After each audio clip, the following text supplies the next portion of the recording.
Buenas tardes. Es un placer estar aquí en la Fundación Rafael del Pino y poder escabullirse un rato de la actualidad y aprender de nuestra historia y descubrir episodios tan fascinantes de la mano de dos expertos tan interesantes como Gonzalo Quintero y Jane Landers.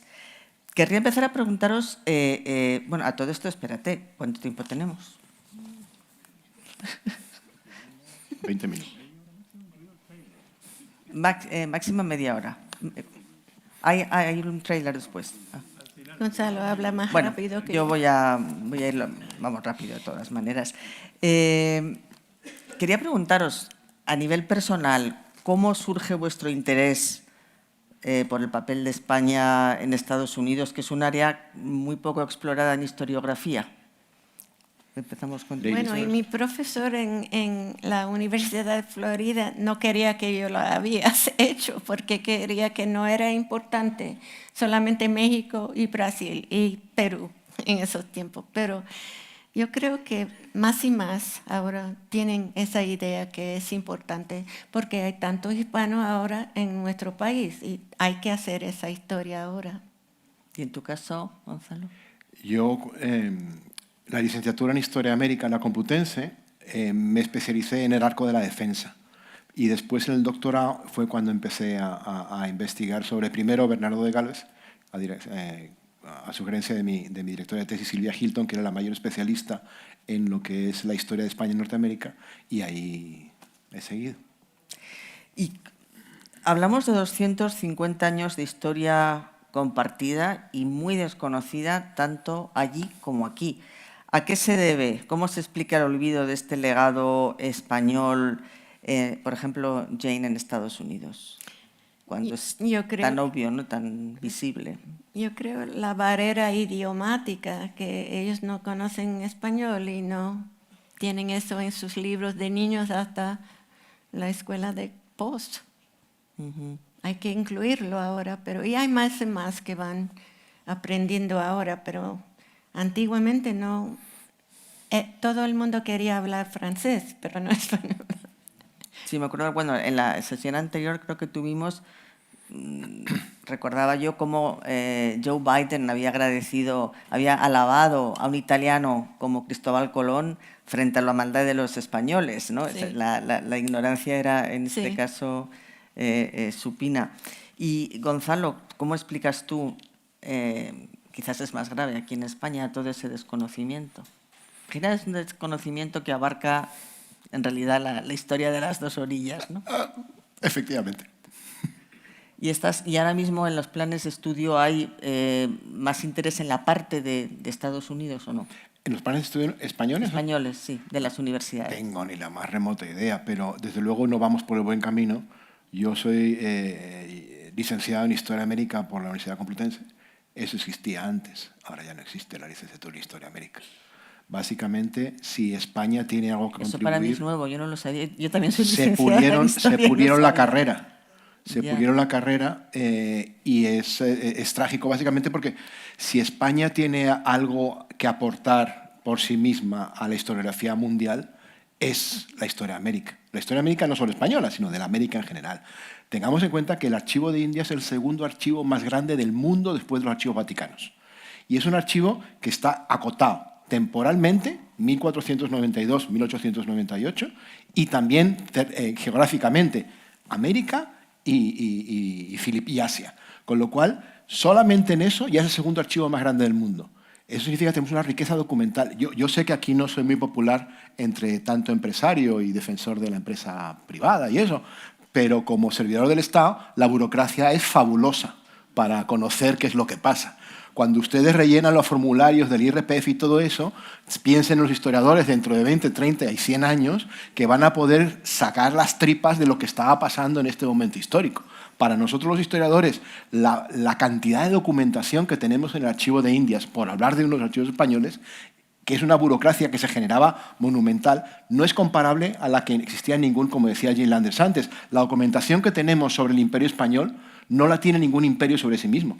Entonces, bueno, ya, es que me has dejado de piedra con lo de historia, estoy ya muy desconectada de la universidad. Ahora mismo la carrera como tal se incluye que en historia... Humanidades. En humanidades, ya. Signifique lo que signifique eso. Vale. Jane, ya entrando un poco en el contenido de lo que habéis contado, es muy interesante la distinción que hacía del régimen de esclavitud España y el Imperio británico, ¿no? En el caso español, que se considera al esclavo como una persona con derechos limitados y que puede trabajar y demás para comprar su libertad a un precio que fijaba además el gobernador, no el propio dueño. Hablas, ¿qué es lo que pesa más en esta concepción? ¿El derecho romano, hablabas de las 7 partidas, o la tradición católica, el pensamiento católico? Bueno, creo que necesitaban los dos, pero además de eso, las redes sociales que han hecho, porque el Caribe es muy negro, también muy mulato, muy indígena, no tanto indígena, pero estaba mezclado de siempre. Entonces tenían familia, conocían a gente y fue más fácil para aceptarlo, yo creo, también en su comunidad militar, religioso, todo eso. Pero la decisión venía de la corona, ¿no? Sí, sí, pero se ve también. Ahora estoy trabajando más antes en Cabo Verde, como se dice, y esas áreas de la costa atlántica de África igual. Los españoles estaban allá, los ingleses, otros, formaron familias con indígenas africanas y de allí mucho es común para ir al Caribe después y fundar esa cosa de una mistura. Y también en España, en el sur. Si me permites, es que ¿Se repite la pauta del mestizaje? Es que en principio importante que es la absoluta prohibición de la esclavitud indígena en el Imperio Español, desde el principio. Cosa que no se produce en el Imperio Británico. En el Imperio Británico y los franceses hacen esclavos a los indígenas. Sí. En España está absolutamente prohibido. Y eso tiene una serie de implicaciones para esa gente que se ha mezclado entre población de origen africano y población indígena, que si tú tienes un antecedente, un antecesor indígena, aunque seas físicamente africano y seas esclavo, en realidad ese antecesor te da la libertad. Sí. Eso es el origen de los que llaman los freedom suits, que hacen durante todo el siglo XIX gente esclava con antepasados indígenas que reclaman su libertad porque son descendientes de indígenas y por lo tanto no están esclavizados ilegalmente. Y hay una serie de esos pleitos que llegan hasta todo el siglo XIX, hasta la erradicación de la esclavitud en 1865, después de la guerra civil, que hacen que un montón de gente queda libre por invocar los antecedentes de indígenas libres. Y los antecedentes de indígenas libres son porque en el Imperio Español los indígenas eran libres, sí o sí. Es interesante, hablamos de la tradición del mestizaje, pero lo que comentabas tú, Gonzalo, de la estrategia de crear pues esos santuarios, de buscar alianzas en América del Norte, recuerda también un poco, me estaba recordando a la estrategia de Hernán Cortés de aliarse con los pueblos esclavizados por los aztecas, ¿no? Que fue lo que determinó después la conquista de México, las aztecas y demás. En realidad, aquí no hay aquí no hay ni buenos ni malos. Cada uno defiende sus intereses y cada uno defiende su poder. Los británicos de una manera, la colonización británica se explica de una manera por sus antecedentes culturales, religiosos y temporales, porque el momento en la colonización británica es posterior, y los españoles es diferente, porque además el sustrato indígena sobre el que cae la colonización española en los centros de poder andino y mexicano son sociedades estructuradas, con lo cual se suprime la pirámide, se pone los nuevos gobernantes y los gobernantes tienen todo el interés del mundo en mantener esa población porque es la que hace económicamente viable la sociedad. En el caso de los británicos no existe eso, son un montón de grupos indígenas por separado que entran en la dinámica de unos contra otros y que además no solo eso, sino que el sistema de explotación económico es un sistema de explotación basado en la pequeña propiedad o la gran propiedad, que en realidad los pobladores de ese territorio molestan a los nuevos pobladores. Y eso implica que haya una confrontación entre los nuevos pobladores y los antiguos pobladores. Eso explica gran parte de los movimientos, desplazamientos horribles de los senderos de lágrimas del siglo XIX, porque en realidad esa población indígena, al modelo económico que tienen los ingleses en ese momento y después que tienen los norteamericanos, esa población les es incómoda, les es molesta. En cambio, en los territorios centrales del Imperio Español, no solo no es que sea molesta, es que es lo que da riqueza a ese territorio, esa población. Jane, en tu trabajo me imagino que ha sido realmente complicado encontrar documentación, porque es un episodio olvidado, es población negra que ni siquiera se tendría en cuenta. Querría que me hablaras de las dificultades que has tenido a la hora de documentar tus investigaciones. Has hablado de Cuba, también me interesa mucho cuáles han sido las fuentes principales y los lugares donde has encontrado más información, más documentos, más archivos. Difícil, pero gracias a la Iglesia por guardarlo. Todo eso fueron documentos sacramentales y no lo botan. En Cuba, en los países más afuera, fronteras, mucho pobreza, huracanes, todo eso, pero los padres frailes cuidaron a eso muchas veces y eso sobrevivió más que otros. Entonces, eso fue algo que encontré. Y no pensaba yo estudiar la historia militar, pero así también muchos documentos en cuales ellos fueron incluidos. Entonces, comparándolo, juntándolo, todo eso, se ve una historia más rica. ¿Y en archivos españoles? Sí. ¿Qué has encontrado? Sí, ¿Cuáles son ¿en qué zonas? He trabajado mucho en Cuba, en México, en la Florida, en Nueva Orleans, en todos esos lugares, pero ahora con ese otro proyecto, más en Brasil y Colombia, los lugares más africanos. Y entonces sigo la pista, pero es igual. Gonzalo, has comentado que me parecía muy interesante la exposición que has hecho sobre el papel de España en el siglo XVIII, en las guerras, con todas esas redes, además de espionaje, vamos, que ni el Mossad, era impresionante la capacidad de movilización que tenía España, su capacidad estratégica. Dentro de estos personajes hay uno que llama mucho la atención, que es el conde de Aranda. Haz un perfil del personaje. El conde de Aranda es fascinante. Primero porque escribe como hablaba, incluso los tacos los pone por escrito. Cuando él expone a Floridablanca, que los dos compartían la idea de hacer una política exterior española independiente de Francia, después del desastre del 1763, el final de la guerra de los 7 años, Floridablanca lo expone todo de una manera más rimbombante, que hay que hacer más independiente España, no sé qué. Y lo que dice básicamente el conde de Aranda, escribiendo a Grimaldi en ese momento, es que hay que hacerle la cama a los franceses, directamente, y se lo pone negro sobre blanco. Y el problema que tiene el conde de Aranda es que tiene un carácter que es bastante complicadito, que le crea un montón de enemigos a nivel del gobierno y a nivel de subordinados, pero Floridablanca y él no pueden ser más distintos, pero ambos son servidores del Estado muy conscientes de lo que tienen que hacer, aunque muchas de las veces no estén de acuerdo. Una de las veces que no están de acuerdo es cuando el conde de Aranda desde París no obedece las instrucciones que le mandan desde Madrid y firma un tratado de paz en el 63 que es diferente a lo que le dice Aranda. Pero como bien saben algunos compañeros, lo que te llega de Madrid no siempre saben muy bien lo que están haciendo, con lo cual eso está la flexibilidad que tenemos en las embajadas.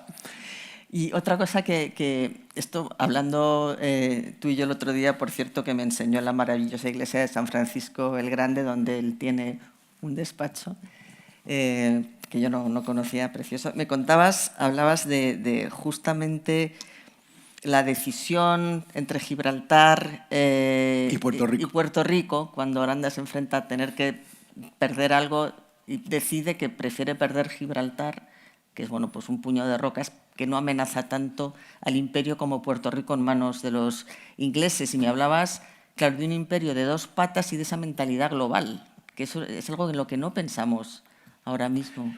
Es que Gibraltar a un español del siglo XX o XXI le molesta mucho, y entendible. Pero a un español del siglo XVIII no tiene la visión peninsular. Es decir, los españoles se dividen entre españoles americanos y españoles europeos en el siglo XVIII. Los españoles, cuando tú decías voy a España, no, vas a la península. España es todo. En ese momento, Aranda tiene una concepción atlántica del imperio. Es más, dice literalmente, el imperio tiene dos patas y tan importante es la una como otra. Se tiene que gobernar igual, salvo para aquellos casos que requieran por especificidades territoriales. Y lo tiene muy claro. Y Aranda, en la lista a la compra que hace Carlos III cuando firma el acuerdo con Luis XVI para entrar en la guerra en el 79, 1779, la lista de la compra empieza por Gibraltar, ¿vale? Se logra todo, menos Gibraltar. Y entonces lo que recibe Aranda en París son las instrucciones de Floridablanca en Madrid, diciéndole Gibraltar es fundamental, sea lo que sea. Pero él dice, mira, desde Gibraltar, dos cosas. Una, desde Gibraltar nunca se ha intentado conquistar el territorio de la península ibérica. Nunca. Segunda, España para cerrar el estrecho de Gibraltar no necesita Gibraltar. Lo hace desde Cádiz o desde Algeciras. Pero no necesita Gibraltar. Eso lo necesitan los británicos para cerrarlo. Pero España no. Y segundo, Puerto Rico en manos británicas significaba una daga contra el centro del imperio, en el Caribe y en el Golfo de México. Es decir, Puerto Rico está pegado a Costa Firme. Costa Firme es Venezuela y Colombia. Eso no se podía permitir. Era mucho más grave tener a los británicos en Puerto Rico que dejarlos en Gibraltar. Eso, bueno, No todo el mundo está de acuerdo en historiografía con esta interpretación. Yo admito que soy historiador de América, soy americanista, yo he nacido en Perú, de padre canario y de madre argentina, con lo cual yo cojeo para ese lado todo lo que cojeo. Pero además lo razonalizo diciendo que, lo mismo que decía Aranda, el imperio tiene dos patas y las dos son tan importantes la una como la otra. De hecho, es más importante la pata americana que la pata peninsular. Claro, enlaza con lo que decía María al inicio, ¿no? Que estos asuntos ponen sobre el tapete la propia identidad, de nuestra identidad y sus raíces atlánticas que están borradas. Ahora, sobre todo, que estamos en plena ruptura con Estados Unidos, pero comentábamos, es verdad, en la época del imperio la gran ciudad era Ciudad de México. México, con diferencia, pero con absoluta diferencia. Una cosa que hemos hablado, yo creo, muchas veces es comparemos las plazas mayores de España y de América. Las 4 plazas mayores más grandes del Imperio Español en el siglo XVIII, ninguna está en la península ibérica. México, Lima, Chile y la otra no me acuerdo cuál es, y Guatemala. Santo Domingo, perdón. Y después viene la de Medina del Campo. Pero la de Medina del Campo viene porque es una plaza no para personas, sino para ganado. Con lo cual es grandísima porque había que meter ganado. Pero la siguiente española ya llega después de otras 4 americanas. Peninsular, después de otras 4 americanas. Con lo cual, el tamaño, la riqueza de las mercaderías, de los mercados que se hacían en esas plazas mayores, porque son plazas para mercados, no es comparable. Va a ser inevitable preguntaros por la polémica, y se ha mencionado, ¿no?, del Gobierno de México, que es un gobierno muy concreto. Estamos hablando del partido de Andrés Manuel López Obrador, partido Morena, para exigir disculpas a España por los agravios de la conquista. Por cierto, que quien más presionaba esto era la mujer de López Obrador, que se llama Beatriz Müller, y que se precipitó a hacer los papeles por su ascendencia española para tener la nacionalidad. Pero, bueno, y Andrés Manuel López Obrador, que es bisnieto de un guardia civil de Cantabria. Pero, primero, ¿cuál es vuestra opinión sobre esta polémica de la petición de disculpas? Primero esa pregunta y después, porque quiero también saber cuáles son las relaciones entre los historiadores, porque me da la impresión de que los historiadores, digamos, los expertos serios, hay muchos más puntos de confluencia Totalmente. que entre los que la polémica al fin y al cabo es una polémica alimentada pues por la política o por profesionales paralelos como pueden ser pues politólogos, antropólogos y demás. Tengo particular manía a los antropólogos porque los he conocido en América y son infumables. Pero bueno, y perdón si hay algún antropólogo por aquí. ¿Alguna hora? Alguna hora. Yo estoy casado con una. Uy. Antropología Pero después, americana. sí, antropología americana, y después hizo la tesis en historia. Entonces ya... Bueno, ya está, Suiza. Pero, en fin, ¿qué opináis de la... Y ya con esto vamos a terminar para dejar paso al documental. ¿Qué opináis de la polémica? Sí. Bueno, no sé exactamente qué necesitas de mí, pero yo... Tu opinión. Bueno, reparaciones en mi país siempre es para la esclavitud. Y yo creo también necesitamos hacer muchas ayudas que no hemos hecho antes en nuestro país. Pero recuperar la historia es una manera de hacer reparación también para ese cruel sistema que antes tenía y ellos no tienen sus familias en Norteamérica, digo, más el ingleses. Se han robado todo. Entonces, para recuperar todo eso es una manera de recuperar también su familia, su historia, su orgullo en su pasado, todo eso. Entonces, hay otra manera también, pero lo que puedo hacer yo es la historia. Estás hablando refiriéndote a la parte de la esclavitud. Sí. Pero pedir disculpas por sucesos históricos como pudo ser la conquista ya de países de bueno, España o la conquista inglesa en otros puntos. Eso es una cosa muy política ahora en mi país también. No solo para los africanos, para los españoles, los indígenas, es también mujeres, es todo. Y yo siempre quiero la justicia para todos, pero ¿cómo? No sé exactamente. Y lo que puedo hacer yo es buscar una historia más compleja, no tan blanco y negro como se dice. Y ojalá enseñar que hay maneras de vivir juntos para adaptar y corregir los problemas de antes, el racismo, lo que sea. Ojalá. Hay que pedir perdón. Yo como historiador soy especialista en la historia de Norteamérica del siglo XVIII y principios del XIX. Bueno, ay, que eres diplomático también, se me había olvidado.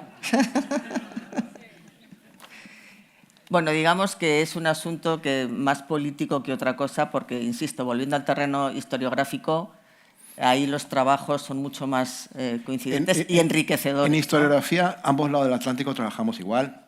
Y en gran parte pensamos muy parecido porque manejamos las mismas fuentes, vivimos en el mismo mundo, pero eso pasa también con los anglosajones de Estados Unidos. Los historiadores norteamericanos conocen bastante bien lo que se hace, van conociendo bastante bien lo que se hace en España y en español y al revés, con lo cual la comunicación ahora es mucho más fluida de lo que era hace 10, 15 años.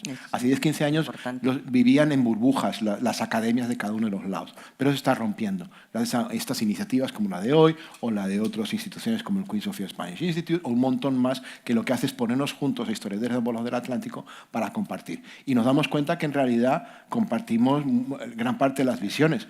Las fuentes son las mismas, las circunstancias son muy parecidas y sí, algunos opinamos distinto, como esto de Gibraltar y Puerto Rico, alguna cosa de estas. Pero en realidad la visión es decir, la leyenda negra murió historiográficamente hace 60 años. Nadie se ocupa historiográficamente de la leyenda negra desde hace 60 años porque está cerrada. Ya, el tema ya cerrado, ya pasó. Es un tema que no es historiográfico. Exacto. Los historiadores no nos ocupamos de eso. Eso es la gente que habla de ello, lo maneja o lo saca, pero los historiadores en eso no entramos. Perfecto. Bueno, pues yo creo que ya vamos a poner el punto final a esta sesión tan interesante, dándoos las gracias. Gonzalo y Maite, Jane, ha sido gracias. fascinante escucharos. Muchas gracias.